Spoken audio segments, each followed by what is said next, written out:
అది జగన్ రెడ్డి ఏమన్నా చెప్పినాడా? చెప్పుతో కొట్టాలా సీఎంనైనా చెప్పుతో కొట్టాలా అని ఎట్లా ఎవరిని కొట్టలేక ఈరోజు తనే కొట్టుకోవడం, అది బూమరాంగ్ అంటారు. ఎవరిని కొట్టలేక తనే కొట్టుకోవడం బూమరాంగ్ అయింది అది పరిస్థితి. ఈ బూమరాంగ్లో భాగంగా పిచ్చోళ్ళ మాదిరి నోటికి చేతికి అసలు అది మెంటల్ వచ్చిన వాళ్ళు కూడా అట్లా కొట్టుకోరు. మామూలుగా ఒక సామెత చెప్తుంటారు, కుక్క కాటుకు చెప్పు దెబ్బ అని.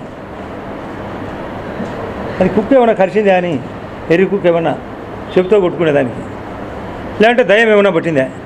మరొకటి చెప్తుంటారు, దయ్యం పట్టినప్పుడే చెప్పుతో కొట్టాలి రాని అని. దయ్యం ఏమైనా పట్టిందా అని, పదవి దయ్యం, మాది బాయనే, మా దొంగ ప్రయత్నం దెబ్బతినే అని. ఇది వాస్తవ పరిస్థితి. డెమోక్రసీ పూణె చేసిన ఆలోచనే వైఎస్ఆర్ పార్టీది. ఆ ఆలోచన మానుకోవాలా. జగన్ రెడ్డి నిజస్వరూపానికి రావాలా, తన పార్టీ అభ్యర్థులకు కోచింగ్ ఇప్పించాలా. కాకుంటే మా దగ్గరికి వస్తే, చంద్రబాబు నాయుడు గారి దగ్గరికి వస్తే, పార్టీలో కలిసిపోతే మరింత అభివృద్ధి జరుగుతుంది. ఇది ప్రధాన అంశం. ఇప్పుడు అది పార్టీ అధిష్టానం యొక్క నిర్ణయము. మాది యొక్క సమస్య పరిష్కారం అధిష్టానం దృష్టికి తీసుకుపోతాం. వాయిదా పడింది.